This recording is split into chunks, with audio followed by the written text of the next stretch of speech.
Nah, oke teman-teman, guys, saya kan kembali lagi ya membahas mengenai kabar terbaru dari timnas Indonesia. Bagaimana kabar kalian? Saya harap kalian selalu sehat ya dan dimudahkan segala urusan dan juga rezekinya. Oke, dari mana asal kalian? Kalian juga bisa absen ya di kolom komentar biar kita selalu menjalin silaturahmi. Oke, kita langsung saja ya bahas mengenai ini ya.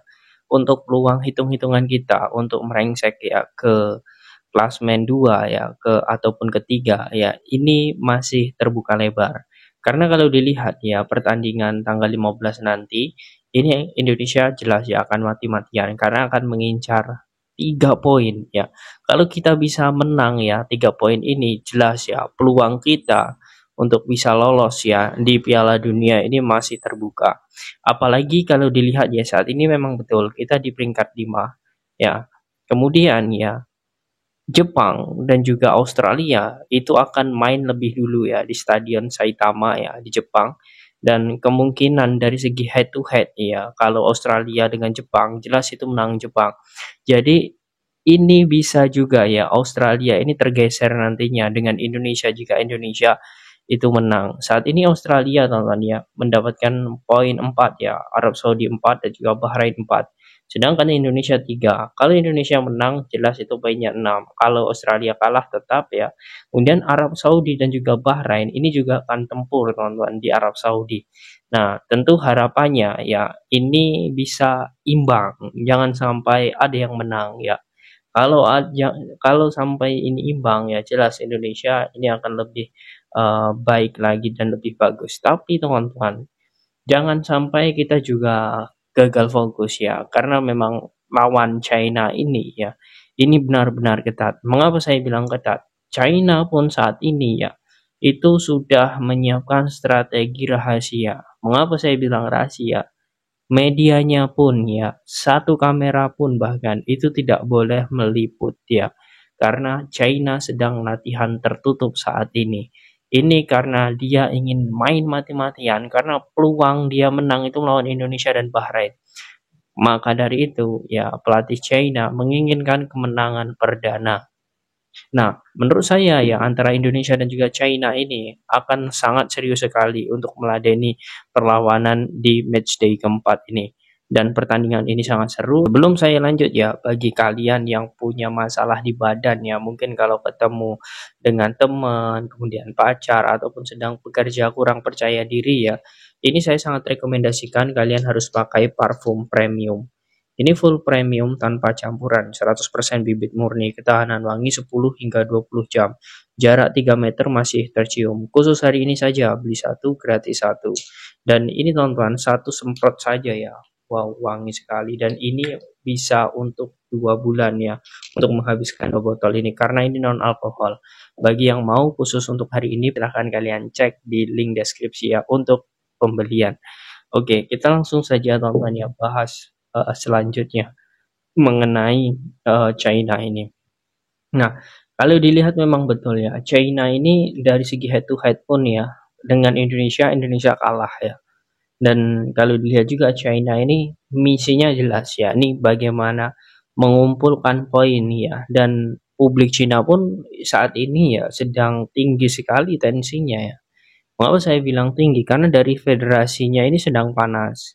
Federasi sedang panas karena memang banyak sekali ya match fixing ya, baik di Liga 1 atau Liga 2 Cina, yang berakibat ya 3 pemain Cina itu batal ikut melawan Indonesia karena memang terbukti melakukan match fixing. Bahkan kode keras lah, bisa dibilang juga hukuman lah bagi para pemain timnas Cina ya ketika di Australia kemarin ya itu hanya menggunakan pesawat komersil, bahkan pulangnya pun sama, sehingga membuat sampainya ke negara sendiri itu didahului Indonesia.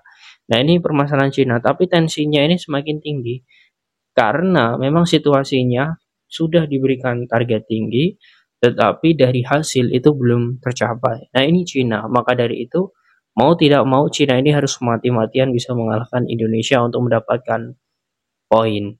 Karena Cina saat ini 0 poin teman-teman. Sedangkan ya Indonesia ini melawan China ya jelas dari head to head juga kalah kita ya. Tapi ya misi Indonesia ini ya untuk mengalahkan ini terbuka lebar ya. asal kita tetap fokus dalam bermain. Jangan sampai ya para pemain ini terpikir ya bagaimana pertandingan saat melawan Bahrain kemarin. Karena menurut saya ya, kita saja penonton ya yang melihat itu sakit ya. Bagaimana pemain ya. Bahkan sosok Rafael Struijk pun juga mengatakan ya, ini sulit sekali ya untuk bisa diterima saat melawan Bahrain karena kemenangan itu sudah di depan mata. Kemudian Bapak Sumarji pun juga mengatakan semua pemain kecewa dengan hasil saat melawan Bahrain.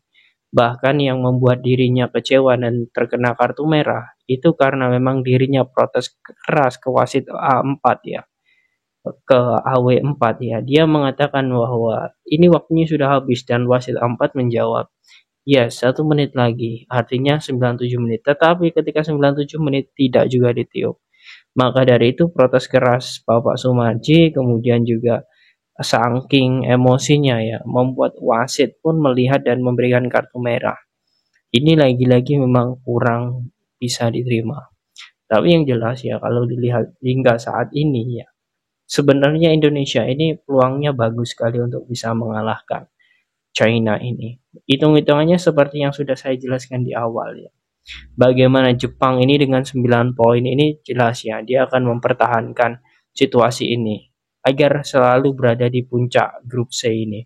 Sedangkan ya Australia, kemudian Arab Saudi, Bahrain ini sama-sama 4. Ini jika ya Indonesia mampu ya ini mengalahkan China, kita setidaknya bisa di peringkat 2 atau 3 ya. Nah, itu saja kemungkinan besar yang akan kita dapat. Dan kemudian ya, kalau dilihat kita ya, kalau misal di peringkat 2, 3, 4 di akhir ya, di akhir ini grup ini ya, jelas ya. Kalau kita peringkat 2, kita langsung otomatis masuk Piala Dunia. Kalau kita peringkat 3 dan juga 4, kita akan masuk di babak playoff ya. Di ronde selanjutnya ya, di ronde 4 ya. Nah, kalau kita bisa juara grup, kita langsung lolos Piala Dunia. Kalau kita kalah ya, kita masih ada playoff lagi bersama konfederasi lain.